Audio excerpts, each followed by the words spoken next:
আমার বন্ধুগণ, একজন পয়গম্বর ছিলেন ঈসা আলাইহিস সালাতু ওয়াস সালাম, যিনি কবরবাসীর সামনে গিয়ে যখন দাঁড়িয়ে বলতেন, কবরবাসী দাঁড়িয়ে যাও, কুম বিইذনিল্লাহ, আল্লাহর নির্দেশে দাঁড়িয়ে যাও, সঙ্গে সঙ্গে কবরবাসী দাঁড়ায় যেত, কবরবাসীর সঙ্গে সঙ্গে দাঁড়িয়ে যেত।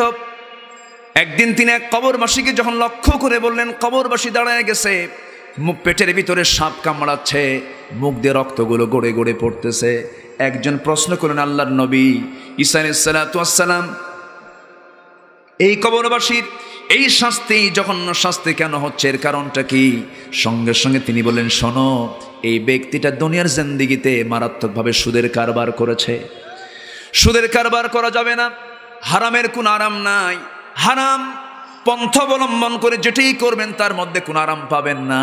দুনিয়াতে শান্তি পাওয়া যাবে না, আখিরাতে শান্তি পাওয়া যাবে না। আমার ভাইয়ের একজন সাহাবী দুনিয়া থেকে বিদায় নেবেন, নবীর জীবদ্দশার ঘটনা। তিনি দুনিয়া থেকে বিদায় নেবেন, কিন্তু মুখ থেকে কালেমার আওয়াজ বের হয় না। আমার নবীজির কানে সংবাদ চলে গেল। রাসূল বললেন, সাহাবীরা দেখো তো, সেই আমার সাহাবী আলকামার মা বেঁচে আছে নাকি? হ্যাঁ বেঁচে আছে। তার মাকে ডেকে আনো।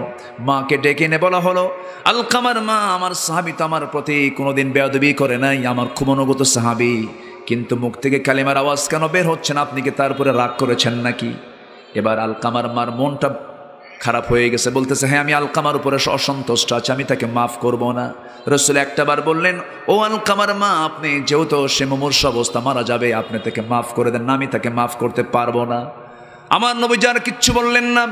নবীজি শুধু বললেন, সাহাবীরা জ্বালানি সংগ্রহ করো, আগুন জ্বালায়া দাও, অবাধ্য সন্তানকে আগুনে জ্বালায়া ভস্ম করে দুনিয়া থেকে বিদায় করা দরকার। এবার মার চোখে পানি, মা কাঁদতে কাঁদতে বলছেন, ইয়া রাসূলুল্লাহ, কাকে আপনি আগুনে জ্বালায় দিবেন? রাসূল বলছেন, অবাধ্য সন্তানকে আর কি করা যায়?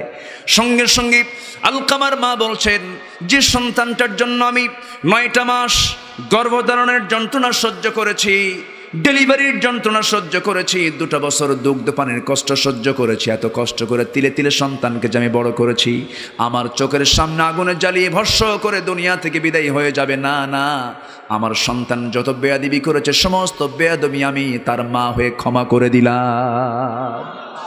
ওই দেখি আলকামার জবান থেকে বের হয়ে গেছে, আশহাদু আল্লা ইলাহা ইল্লাল্লাহু ওয়াহদাহু লা শারীকা লাহু ওয়া আশহাদু আন্না মুহাম্মাদান আবদুহু ওয়া রাসূলুহু। খলিফা ওমরের শাসনামলে একটা ছেলে একটা বৃদ্ধ লোককে পাথর মেরে হত্যা করে। কেমনে হত্যা করে? মানে তার একটা উট ওই বৃদ্ধ লোকের খেজুর বাগানে ঢুকে পড়ছিল। তো খেজুর বাগানে ঢুকে পড়ার কারণে ওই বৃদ্ধ লোকটা ওই উটের চোখ কানা করে দেয়। কি কানা করে দেয়? চোখ কানা করে দেয় পাথর মেরে। এটাকে সহ্য করতে না পেরে ওই উটওয়ালা ওই ছেলেটা সে করে কি, ওই বৃদ্ধকে লক্ষ্য করে একটা ইট মানে পাথর মেরে দেয়। সে পাথরটা হঠাৎ করে মাথায় গিয়ে লাগে, মারা যায়। এই মামলা চলে গেছে, এই কেস চলে গেছে ওমর ফারুকের দরবারে। ওমর ফারুক বললেন, তুমি কি মারছো? হ্যাঁ মারছি। কেন? এই ঘটনা হয়েছে। নিহতের ছেলে দুইটাকে বলা হলো, তোমার কে কে মাফ করবে? কুতিবা আলাইকুমুল কিসাস, এই আয়াতের ভিত্তিতে মাফ করবে কে? না, মাফ করবো না। কে তোমার উপরে? তাহলে তো এখন মানে অবশ্যই এই হত্যার বদলে তোমাকে হত্যা করতে হবে, তোমার উপরে এই রায়টা কার্যকর করতে হবে। তখন ওই ছেলেটা বলে যে, আমিরুল মুমিনিন, আপনি আমাকে যদি 3টা দিন সময় দিতেন, আমি একটু আমার পরিবারটা গোছায় নিয়ে, আমার ছোট ভাই আছে, আমার ছোট ভাইয়ের কিছু সম্পদ কিছু জায়গায় গচ্ছিত আছে, সে জানে না, আমি এগুলো বোঝায় দিয়ে আমি আদালতে হাজির দেব, হাজিরা দিয়ে দেব, আপনি আমার উপরে শাস্তি কার্যকর করে দিবেন। আমাকে 3টা দিন সময় দেন। কিন্তু তোমার জামিনকে, তুমি একজনকে অবশ্যই তোমার রেফারেন্স একটা লোক লাগবে। তো কেউ বের হয় না সামনে থেকে। একজন সাহাবী আবু যর গিফারী রাদিয়াল্লাহু তাআলা আনহু বললেন, আমিরুল মুমিনিন, ওর জামিন আমি হলাম। কেন? মুসলমানের বিপদে মুসলমান একজন দাঁড়াতেই হবে। জোরে বলি সুবহানাল্লাহ। দাঁড়িয়ে গেলেন, জামিন হলেন, ছেড়ে দিলেন ওমর ফারুক। চলে গেছে, 2 দিন চলে যায়, খবর নাই। 3 দিনের বিকালবেলা পর্যন্ত খবর নাই। ওমর ফারুক বলেন, আবু যর, শেষ পর্যন্ত তোমার কাল্লাই তো যাবে, তুমি তার জামিন হলে কেন? তিনি বলছেন, একজন মুসলমানের জন্য যদি কাল্লাও দিতে হয় তাও দেব, কিন্তু ভ্রাতৃত্বের বন্ধন নষ্ট করব না। চিন্তা করেন, সন্ধ্যার মধ্যেই দেখি ছেলেটা চলে আসছে। ওই ছেলেটা যখন চলে আসছে, সাইয়েদনা ওমর ফারুক বললেন, ওই বালক, ওই উটের মালিক, ছোট্ট ছেলে, তুমি যে চলে আসলে, তুমি তো নাও আসলে পারতে। সে বলছে, মুসলমানদের জবান কখনো দুই হতে পারে না, আমানতের খেয়ানত করতে পারে না। এই দৃশ্য দেখে নিহত ব্যক্তির দুইটা সন্তান চোখে পানি চলে এসেছে। তারা কেঁদে কেঁদে বলছে যে ছোট্ট ছেলের জন্য একজন সাহাবী জীবন দিতে প্রস্তুত হয়, সেই ছেলেকে আমাদের পিতার পক্ষ থেকে আমরা তার সন্তান হয়ে আমরা তাকে মাফ করে দিলাম। একমাত্র কিতাব হলো কোরআন। সূরা বাকারার শুরুতে আল্লাহ রাব্বুল আলামিন একমাত্রই বলে দিয়েছেন, যালিকাল কিতাবু লা রাইবা ফীহি হুদাল লিল মুত্তাকিন। আবার ইসলাম যে একমাত্র দিন, জীবন বিধান, ধর্ম, এই কথা আল্লাহ রাব্বুল আলামিন বলে দিয়েছেন, ইন্নাদ-দীনা ইনদাল্লাহিল ইসলাম। আল্লাহর কাছে একমাত্র, শুধুমাত্র, কেবলমাত্র জীবন চলার বিধান, জীবন চলার পথ একটাই, তার নাম চিল্লায় বলেন কি? তার নাম কি? ইসলাম। আমার ভাইয়েরা, আল্লাহ রাব্বুল আলামিন বলছেন, বান্দারে, আমি ইব্রাহিমকে যে দিন দিয়েছি, আদমকে যে দিন দিয়েছি, তোকেও সেদিন দিয়েছি। আদম আলাইহিস সালাতু ওয়াস সালাম যেদিন দুনিয়াতে আসলেন, তিনি নিয়ে এসেছেন, তার দিনের নাম কি ছিল? আসতেন, তার নাম কি? ইসলাম। ইব্রাহিম আলাইহিস সালাতু ওয়াস সালামের দিনের নামও ইসলাম ছিল। ইসলাম ছিল, আছে, থাকবে। এই পৃথিবীতে যত মানুষ এই পৃথিবীতে এসেছে এবং আসবে, সবার জন্য দিন নির্বাচন করেছেন আমার আল্লাহ ইসলামকে। ইসলামকে বাদ দিয়ে কোনো কিছু গ্রহণ করা যাবে না। আল্লাহ রাব্বুল আলামিন বলেন, وَمَن يَبْتَغِ غَيْرَ الْإِسْلَامِ دِينًا فَلَن يُقْبَلَ مِنْهُ وَهُوَ فِي الْآخِرَةِ مِنَ الْخَاسِرِينَ। যে ব্যক্তি জীবন বিধান হিসাবে ইসলামটাকে ছেড়ে দিয়া অন্য কোনো দিনকে গ্রহণ করবে, আমি তার কোনো কিছুই কবুল করব না, এবং সে খুসরান হয়ে যাবে, ক্ষতিগ্রস্ত হয়ে যাবে। দুনিয়ার জিন্দেগিতে লাঞ্ছিত হবে, আখিরাতেও সে ক্ষতিগ্রস্ত হয়ে যাবে। এটা কার কথা? আসতে বলবেন না, কার কথা? খুসরানটা কাকে বলে? ক্ষতি দু প্রকার, একটা হচ্ছে নোকসান, আর একটা হলো খুসরান। নোকসান হলো ব্যবসা করতে নেমেছি, পুঁজি নিয়ে নেমেছিলাম, লাভ তো হয় নাই, পুঁজিটা কোনো মতো উঠে আসছে, এটার নাম হলো নোকসান। আর খুসরানটা হলো ব্যবসা করতে নেমেছিলাম, লাভ তো দূরে থাক, পুঁজি শুদ্ধ আউট, এটার নাম হলো খুসরান। এটার নাম কি? খুসরান। ইসলাম বাদ দিবেন, দুনিয়াও শেষ হয়ে যাবে, আখিরাতও শেষ হয়ে যাবে, কোনো পুঁজি থাকবে না, আপনাকে জাহান্নাম যেতে হবে। আপনার আমলে জীবনের কিছু সুন্নত বাদ পড়ে গেছে, কিছু নফল বাদ পড়ে গেছে, আল্লাহ হয়তো বা মাফ করতে পারেন, কিন্তু কোনো ফরজকে লঙ্ঘন করা যাবে না। কোনো ফরজ লঙ্ঘন করা যাবে না। ফরজ হচ্ছে চূড়ান্ত, চূড়ান্ত হুকুম। কার? আসতে বলবেন না, কার? আল্লাহ। আল্লাহ রাব্বুল আলামিন বলেন, ওয়া'তাসিমু বিহাবলিল্লাহি জামিআন ওয়া লা তাফাররাকু ওয়াযকুরু নি'মাতাল্লাহি আলাইকুম إذ كنتم أعداء فألف بين قلوبكم فأصبحتم بنعمته إخوانا জোরে বলুন আল্লাহু আকবার। তোমরা আল্লাহর রজ্জুকে শক্ত করে আঁকড়ে ধরো, মতপার্থক্য সৃষ্টি করো না। আল্লাহ পাক আরেক জায়গায় বলছেন, শারা'a লাকুম মিনাদ-দীনি মা ওয়াসসা বিহি নূহান ওয়াল্লাযী আওহাইনা ইলাইকা ওয়া মা ওয়াসসাইনা বিহি ইব্রাহিমা ওয়া মূসা ওয়া ঈসা আন আকিমুদ-দীন ওয়া লা তাতাফাররাকু ফীহি। জোরে বলুন আল্লাহু আকবার। আল্লাহর জমিন, আল্লাহর দিন কায়েমের জন্য তোমরা মতপার্থক্য সৃষ্টি করো না, ফিতনা সৃষ্টি করো না, ইখতিলাফ সৃষ্টি করো না, ইফতিরাকও করতে যেও না। তবে ইখতিলাফ থাকতে পারে, মোহাব্বত নিয়ে করতে পারো, কিন্তু বিচ্ছিন্ন হওয়া যাবে না, বিভক্ত হওয়া যাবে না। আল্লাহ রাব্বুল আলামিন আরেক জায়গায় বলছেন ওয়াল তাকুম মিনকুম উম্মাতুন ইয়াদউনা ইলাল খায়র ওয়া ইয়া'মুরুনা বিল মা'রুফি ওয়া ইয়ানহাউনা আনিল মুনকার। থাকা দরকার যারা সৎ কাজের আদেশ দেবে, অসৎ কাজের বাধা দেবে। কার কথা? আসতে বলবেন না কার কথা? আজকে আমরা মাহফিল আসছি, অসৎ কাজ না সৎ কাজ? অসৎ কাজ না সৎ কাজ? মাননীয় চেয়ারম্যান মহোদয়কে ধন্যবাদ জানাচ্ছি।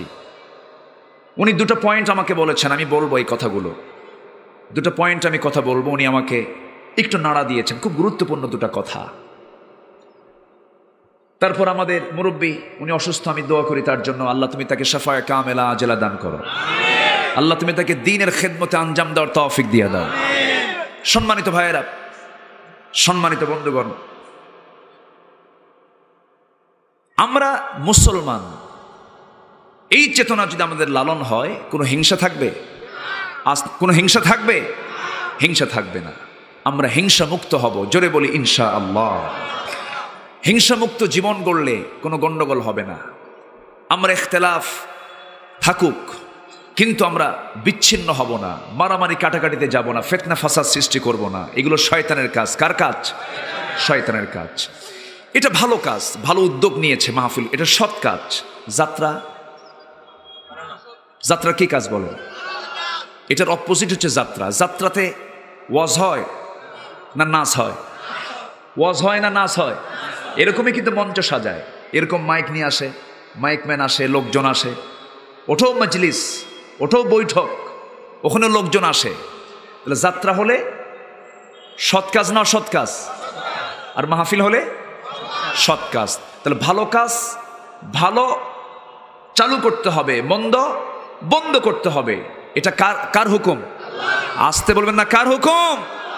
কিন্তু আমার এই চোখে দেখা বহু দেখেছি আমি, তাফসীর মাহফিলের যিনি সভাপতি, তিনি যাত্রা কমিটির সভাপতি। এরকম আছে না নাই? আল্লাহ খুশি থাক, শয়তানও বেজার না হোক। এরকম পাবলিক আছে না নাই? আছে না। এরকম সিস্টেম করে জান্নাত আপনি পাবেন না। যে কোনো একটা লাইন আপনাকে ধরতে হবে। আচ্ছা, এই ওয়াজ মাহফিলগুলো চলতেছে, এটা জাতির জন্য ক্ষতি না কল্যাণ? এতে নামাজি কমবে না বাড়বে? ভালো মানুষ কমবে না বাড়বে? বাড়বে। এখানে এসে দ্বীনের কিছু আলোচনা শুনবে, তার জীবনে এগুলো আমল করবে। এটা তো চালু থাকা দরকার। বরঞ্চ তা না বলে কোন এক বুদ্ধিজীবী, বুদ্ধিজীবী কি জীবী? 16 GB, 32 GB, 64 GB, 128 GB, 256 GB বুদ্ধিজীবী। এই বুদ্ধিজীবী বলল যে আবহমান কাল ধরে চলে আসা দেশের যাত্রা, তারপরে লোকযাত্রা, পালাযাত্রা, লোকসঙ্গীত, এই সমস্ত সংস্কৃতিগুলো শত শত বছর ধরে এই দেশে চলে আসছিল। এগুলো আজ হারিয়ে যাবার পথে। এই হারিয়ে যাবার পথের সবচেয়ে বড় অন্তরায় হয়ে দাঁড়িয়েছে নাকি ওয়াজ মাহফিল। এই জাতীয় কথা তাদের মুখে মানায় যাদের হৃদয় লুকানো আছে মুনাফিকের চেতনা, ঠিক কিনা? এদের 20 দাঁত ভেঙে ফেলা দরকার। মুসলমান রাজি আছেন কারা কারা? হাত উঁচু করে দেখান।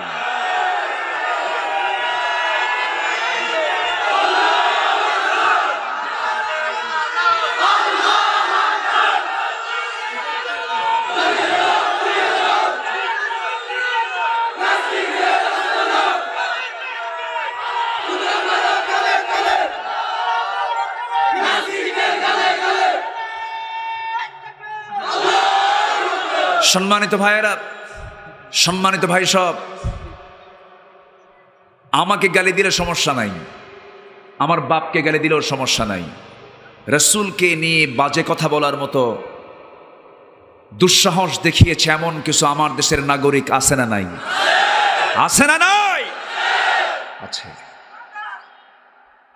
অবশ্যই এগুলোকে কাউন্ট করা উচিত। আমি যদি ইমানদার হই, আমি আমার জীবনকে বেশি ভালোবাসি না রাসূলকে বেশি ভালোবাসি? মন থেকে বলতেছেন তো? দিল থেকে? সত্যি? যদি থাকে তাহলে তো ভালো। নিজের বিবেককে মাঝে মাঝে প্রশ্ন করবেন, হে নফস, তুই সত্যি করে বলতো, তুই কি রাসূলকে আসলেই জীবনের চাইতে বেশি ভালোবাসিস? যদি মনটা বলে হ্যাঁ ভালোবাসি, তাহলে ভাবতে হবে হ্যাঁ আমি ইমানদার, ঠিক আছি। সম্মানিত ভাইয়েরা, রাসূলকে যদি না ভালোবাসতে পারি, আল্লাহর ভালোবাসা কি পাওয়া যাবে? আল্লাহ তাআলা একটা আয়াতের মধ্যে বলে দিয়েছেন, আমি ওইদিকে যাব না, 8টা বিষয়ের কথা। তোমার বাবা, তোমার ভাই, তোমার পরিবার, তোমার স্ত্রী, পরিবার পরিজন, সম্পদ সম্পত্তি, ঘরবাড়ি। কুল ইন কানা আবাউকুম, আসেন একটা আয়াত আছে না? আচ্ছা, এর থেকেও যদি তোমার ভালোবাসার প্রিয় যদি আল্লাহ এবং রাসূল না হন, তাহলে ভাববে আল্লাহ তোমার ব্যাপারে চূড়ান্ত সিদ্ধান্ত নেবেন। কার কথা? আসতে বলবেন না, কার কথা? আল্লামা ইকবাল এ ব্যাপারে একটা উদ্ধৃতি দিয়েছেন কত আগে। তিনি বলেছেন, কি মুহাম্মদ সে ওয়ফা तूने तो हम तेरे है, ये है जहाँ चीज़ है क्या लौह कलम तेरे है। মুহাম্মদকে যদি ভালোবাসো, ভালোবাসা পাবে আমার, লৌহ কলম লুফিবে তোমরা, মাটির পৃথিবী সেকন ছাড়, দুনিয়া পাবে আখেরাত পাবে। শর্ত হলো জীবনের চাইতে বেশি প্রিয় রাসূলকে ভাবতে হবে, রাসূলকে ভালোবাসতে হবে। দুনিয়াও মিলবে তোমার, আখেরাতে জান্নাতও মিলবে তোমার। জোরে বলি সুবহানাল্লাহ। আমার ভাইয়েরা, আমার বন্ধুগণ, মূল আয়াতের দিকে আস্তে আস্তে আমি চলে যাচ্ছি। ফরজগুলোকে আমরা কখনো লঙ্ঘন করব না। হয়তো কিছু নফল বাদ গেছে, আল্লাহ রাব্বুল আলামিন এত সুন্দর করে বলছেন, একটা আয়াতে বলছেন, বান্দা শোনো, হালকা কিছু গুনাহ তোমার জীবনে হয়ে গেছে, হালকা গুনার দিকে আমি তাকাবো না। হালকা গুনাহ মানে সগীরা গুনাহ। কি গুনাহ বলেন? গুনাহ কয় প্রকার? একটা কবিরা, আরেকটা কি সাগীরা। আমার ভাইয়েরা, তবে হ্যাঁ, সগীরা গুনাহকে সগীরা গুনাহ মনে করেও গুনাহ করা উচিত না। আল্লাহ রাব্বুল আলামিন বলছেন, ইন তাজতানিবু কাবাইরা মা তুনহাউনা আনহু নুকাফির আনকুম সাইয়্যাতিকুম ওয়া নুদখিলকুম মুদখালান কারীমা। জোরে বলুন আল্লাহু আকবার। তুমি যদি বড় বড় কবিরা গুনাহগুলোকে নিজের জীবন থেকে মাইনাস করে ফেলো, ছোটখাটো গুনাহ তুমি যা করেছো, ওই সমস্ত গুনার দিকে আমি আল্লাহ না তাকায়া সব কিছু মাফ করে আমি তোমাকে জান্নাত দিয়ে দেব। বড় গুনাহ করা যাবে? সুদ খাওয়া ছোট গুনাহ? হ্যাঁ, ছোট গুনাহ না বড় গুনাহ? এই বড় গুনাহ কি আজকে সমাজে ছোট হয়ে আছে না বড় হয়ে আছে? বড় গুনাহ যেহেতু বড় হয়ে থাকে। হাজী সাহেব হজ করে এসেছেন, সুদের কারবার ছাড়তে পারেন না, এমন হাজি তো নাঙ্গলকোটে নাই। আছে এরকম হাজিও আছে। তাহলে লিখতে হবে বিশিষ্ট সুদখোর, বিশিষ্ট হাজি, নাকি এরকম বলা উচিত না? যেহেতু আমার দেশে হাজি হজ করলেই তো হাজি নাম হয়ে যায়, যেহেতু উনি সুদও খায়, বিশিষ্ট সুদখোর এবং বিশিষ্ট হাজি, এরকম আছে না নাই? আছে। সুদকে আমরা একটা সহজ বিষয় আজকে মনে করছি, অথচ সুদের মারাত্মক গুনাহ আমরা সবাই জানি কম বেশি। নিজের মার সঙ্গে জেনা করা সর্বনিম্ন গুনাহ এটা, নিজের মার সঙ্গে যেন সে জেনা করলো। এত মারাত্মক গুনাহ আজকে লালন হচ্ছে সমাজে। এই ব্যাপারে কোনো কথা নাই। কথা হয় কি নিয়ে জানেন? রাসূল নূরের তৈরি না মাটির তৈরি? এটা নিয়ে 2 ঘন্টা ওয়াজ করে। যারা এই বিষয় নিয়ে কথা বলে মাঠে, এই আউটডোরে এসে, আমভাবে এসে, ওদেরকে মঞ্চ থেকে নামায় দিবেন। এগুলো ওয়াজের বিষয় আমভাবে নয়, এগুলো ওলামা কাউন্সিলের কথা। রাসূল নূর না মাটি, এই সমস্ত কথা হবে ওলামা কাউন্সিলে, খাস বৈঠকে এই সমস্ত কথাগুলো হবে। ফরজ নামাজের পরে মোনাজাত, তারপর মিলাদ, কিয়াম, এগুলো নিয়ে কথা। এগুলো দিনের কোনো বড় বিষয় নয়, এগুলো নিয়ে কথা বলার দরকার নাই। আমরা সুদ নিয়ে কথা বলতে চাই, আমরা সেনা নিয়ে কথা বলতে চাই। যুবকরা আজকে শেষ হয়ে গেল, যুবকের হাতে আজকে মাদক, এগুলো ব্যাপারে কথা বলার দরকার আছে না নাই?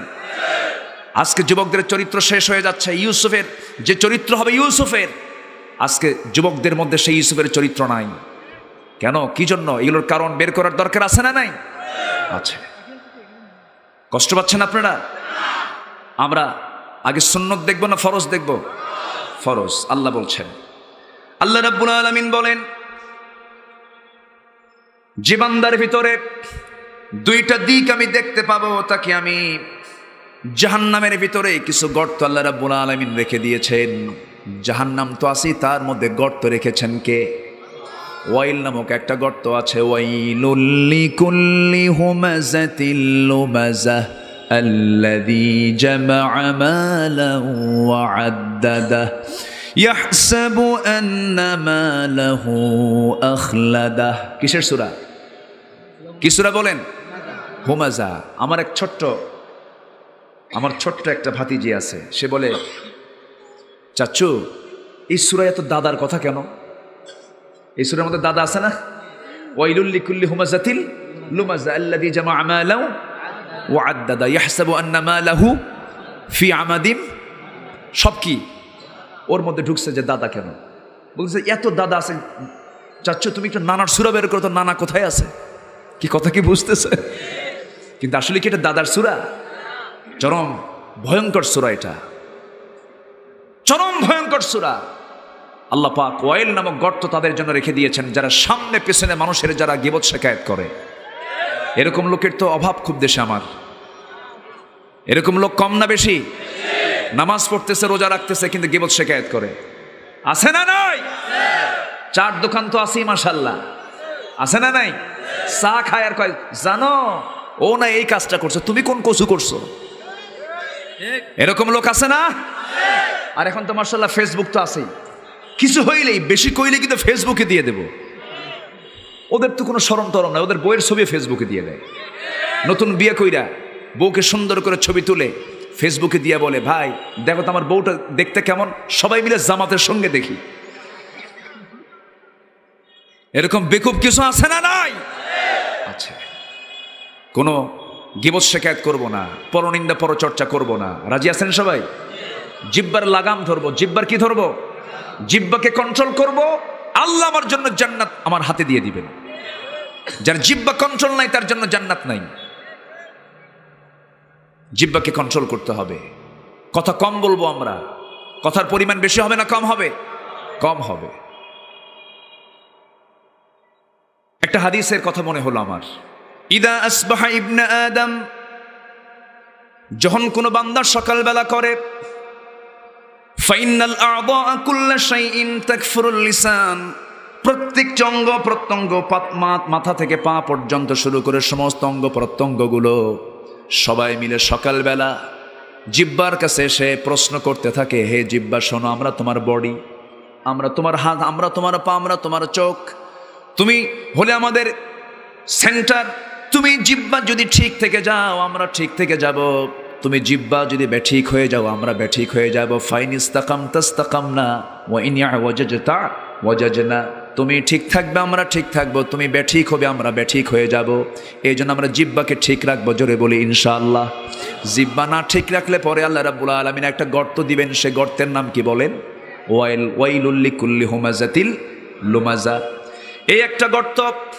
আর যেখান থেকে আমি আয়াত শুরু করেছি, তেলাওয়াত দিয়ে শুরু করেছি, সেখানে একটা গর্ত আছে। ওই গর্তে কাদের মধ্যে কাদেরকে ফেলবেন?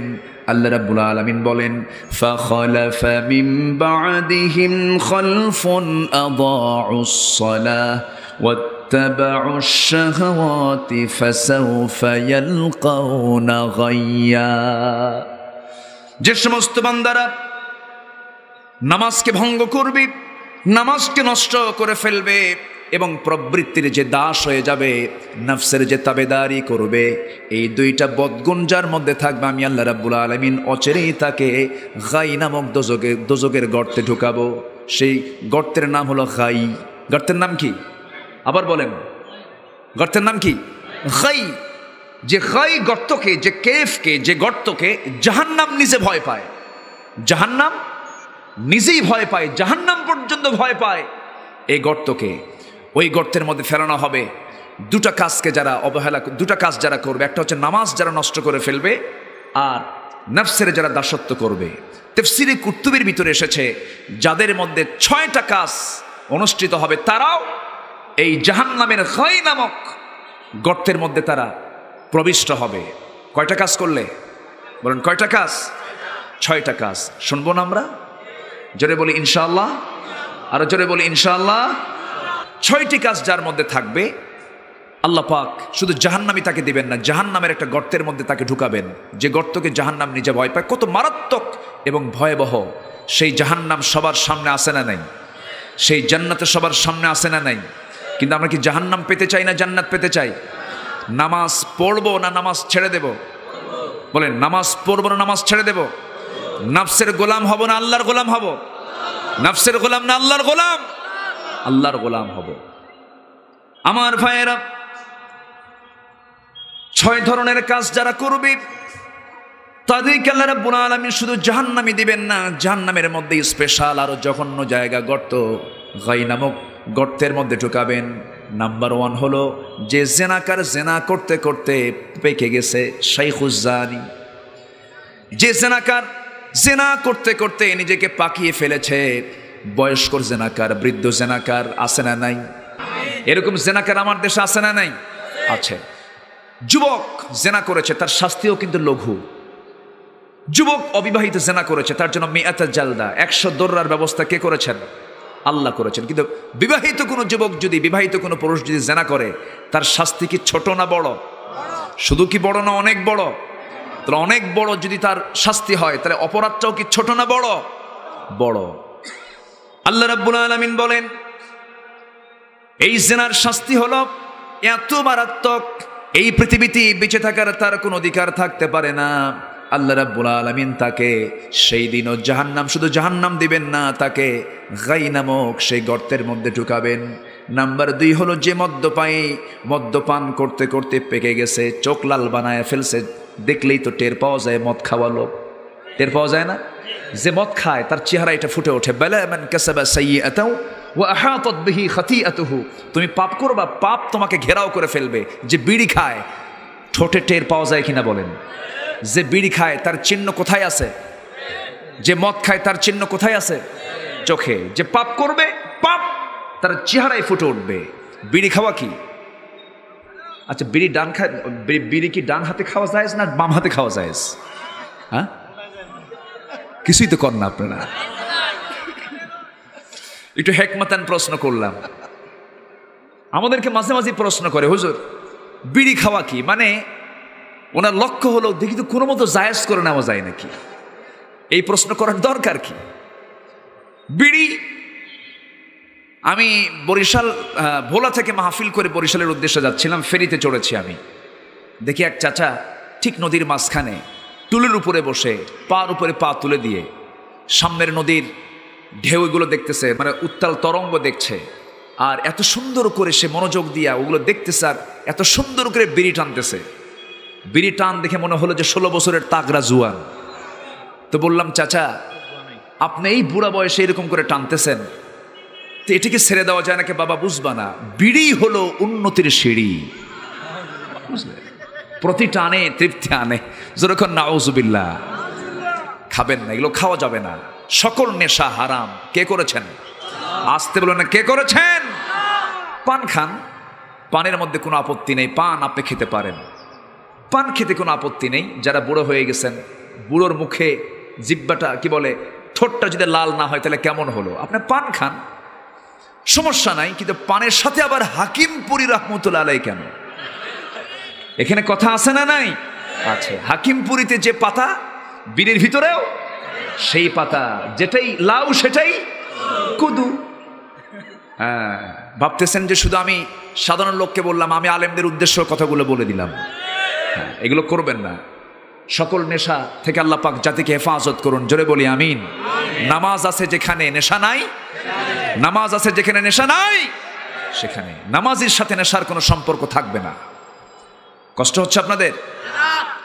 6 জনকে গাই গর্তে আল্লাহ পাক ঢুকাবেন। কি গর্ত? গাই। ফাসাউফা ইয়ালকাউনা গাইয়া। আমার ভাইয়েরা, নাম্বার 3 হলো যে সুদখোর, সুদের কারবার করতে করতে শেষ পর্যন্ত ফতুয়া বানায় ফেলে। সুদ তো ব্যবসার মতোই, আছে না নাই? আমার বন্ধুগণ, একজন পয়গম্বর ছিলেন, ঈসা আলাইহিস সালাতু ওয়াস সালাম, যিনি কবরবাসীর সামনে গিয়ে যখন দাঁড়িয়ে বলতেন, কবরবাসী দাঁড়িয়ে যাও, কুম বিইজনিল্লাহ, আল্লাহর নির্দেশে দাঁড়িয়ে যাও, সঙ্গে সঙ্গে কবরবাসী দাঁড়ায় যেত। কবরবাসীর সঙ্গে সঙ্গে দাঁড়িয়ে যেত। একদিন তিনি এক কবরবাসীকে যখন লক্ষ্য করে বললেন, কবরবাসী দাঁড়ায় গেছে, পেটের ভিতরে সাপ কামড়াচ্ছে, মুখ দিয়ে রক্তগুলো গড়ে গড়ে পড়তেছে। একজন প্রশ্ন করলেন, আল্লাহর নবী ঈসা আলাইহিস সালাতু ওয়াস সালাম, এই কবরবাসীর এই শাস্তি, জঘন্য শাস্তি কেন হচ্ছে, এর কারণটা কি? সঙ্গে সঙ্গে তিনি বললেন, শোনো, এই ব্যক্তিটা দুনিয়ার জিন্দেগিতে মারাত্মকভাবে সুদের কারবার করেছে। সুদের কারবার করা যাবে না, হারামের কোনো আরাম নাই।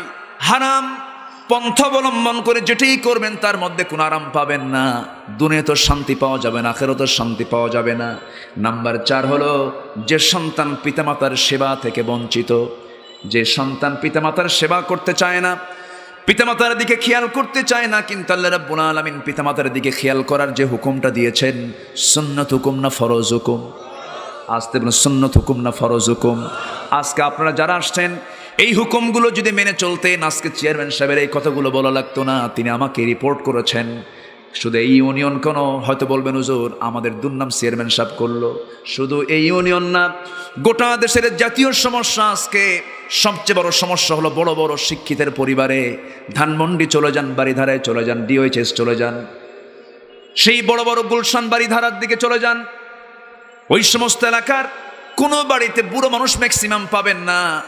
আমি নিজের চোখে দেখে এসেছি।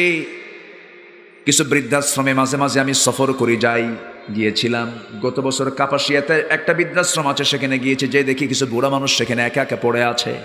একজনকে বললাম, চাচা এই বুড়া বয়সে আপনি এখানে কেন? সম্ভ্রান্ত চেহারা তার, দেখলাম অনেক বড় অফিসার তিনি ছিলেন। বললাম, চাচা আপনি এখানে কেন? বলছে, বাবা আমার ছেলেরা আমাদেরকে দেখার সময় পায় না।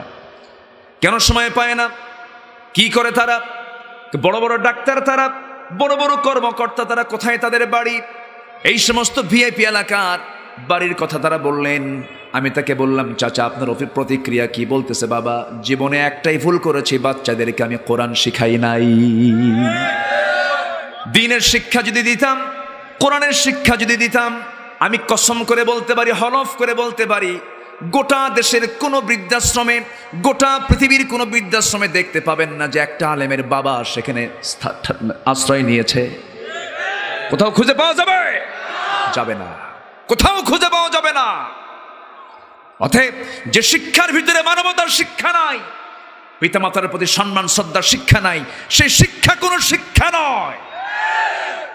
যে সমাজে বুড়োদের সম্মান নাই, সেই সমাজ কোনোদিন আদর্শ সমাজ হতে পারে না। ইসলাম সবচেয়ে বেশি সম্মান দিয়েছে বুড়ো মানুষদেরকে, পিতামাতাকে। বলি আল্লাহু আকবার।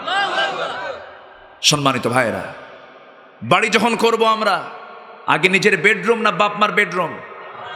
আসতে কোন কেন? নিজের না বাবা মার? বাবা মার জন্য আগে বরাদ্দ করতে হবে। খরচ করবেন কোথায়? কোরআনকে প্রশ্ন করেন। কোরআন বলে দিচ্ছে, ও বান্দা কোথায় খরচ করবা তুমি?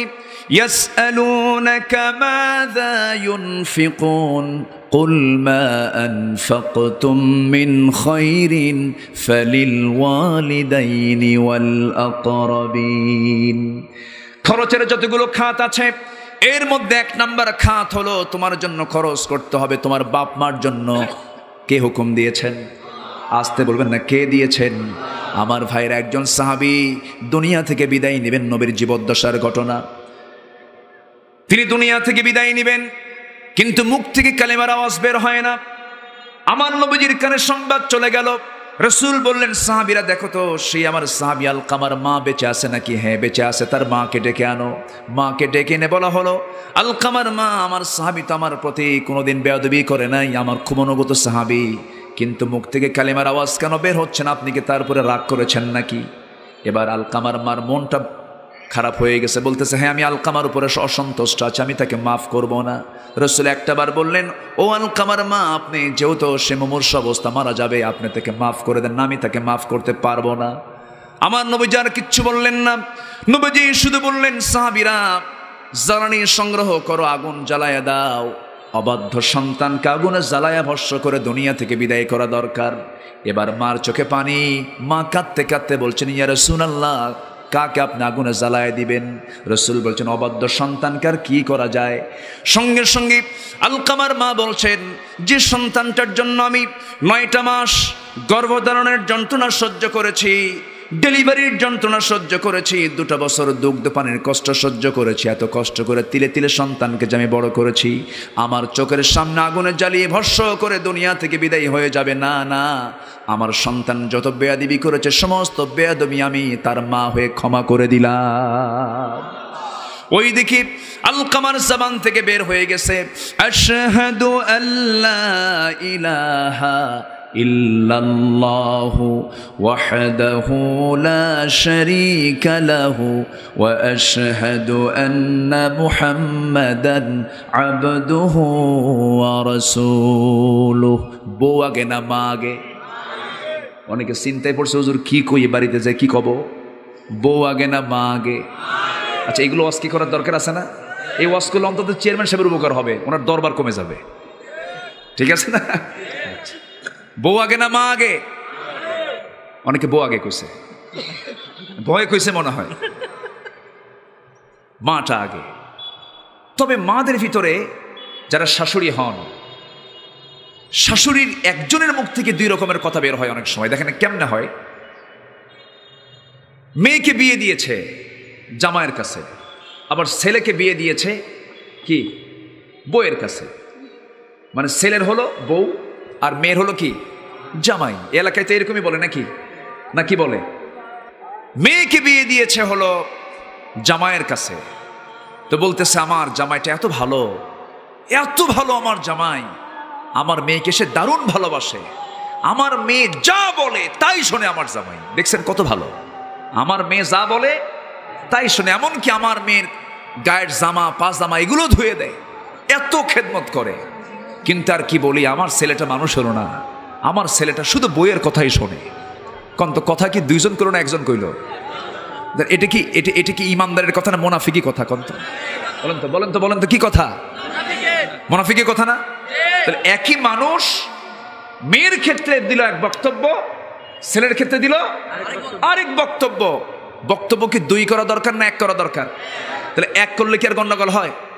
গন্ডগোল হয়? হয় না। আমরা বুঝি না অনেক সময়। মা, আজকে মাহফিলে মায়েরা আছে কিনা জানি না, আমি মাদেরকে আমি অনুরোধ করে বলবো, আপনি অন্য ঘর থেকে একটা মেয়ে আনছেন, আপনিও আপনার মেয়েকে অন্য ঘরে দিয়েছেন, আপনি এই মেয়েটাকে যদি আপনি আদর স্নেহ করতে পারেন, তাহলে ভাববেন যে আপনার মেয়েকেও তার আদর স্নেহ করতে পারবে, ঠিক কিনা? আপনি নিজে স্নেহ দিতে শেখেন, আপনাকে সম্মান দেবে। আপনি স্নেহ দিবেন না, আপনি সম্মান পাবেন না, এটাই বাস্তবতা। কথা কি বোঝা যায়? আচ্ছা, এখন যদি এরকম হয়েই যায়, সেক্ষেত্রে ছেলে কি করবে? ছেলের দায়িত্ব হলো 2 জনকে ম্যানেজ করা। Marriage life manage life. বিবাহিত জীবন হলো অ্যাডজাস্ট করতে হবে। মাকে গিয়ে আস্তে করে বোঝাতে হবে, আগে বউকে আগে বোঝাতে হবে। বউয়ের কাছে গেলেন, যে বললেন শোনো, বউ কি পাল্টানো যায়? এই বউ পাল্টানো যায় না? আস্তে কোন কেন? পাল্টানো যায় না? এই অপশন আছে না নাই? বিয়ে নামে সূরা নাই, কিন্তু তালাক নামে সূরা আছে। আছে না নাই? আছে। বিয়ে নামে কোনো সূরা আছে? নাই। তালাক নামে সূরা আছে। শোনো, তালাক নামে কিন্তু সূরা আছে, বউ কিন্তু পাল্টানো যায়। কিন্তু আমার বউ, তুমি সত্যি করে বলো তো, মা কি পাল্টানো যায় না? শোনো, যেহেতু মা পাল্টানো যায় না, তাহলে আমি কি করব বলো?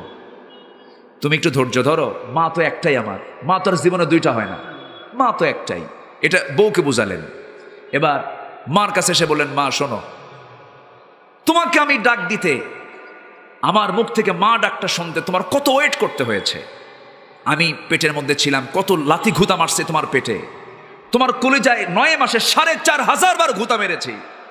তুমি কষ্ট স্বীকার করেছ, ডেলিভারির যন্ত্রণা সহ্য করেছ, এরপর দুগ্ধ পান করেছি আমি।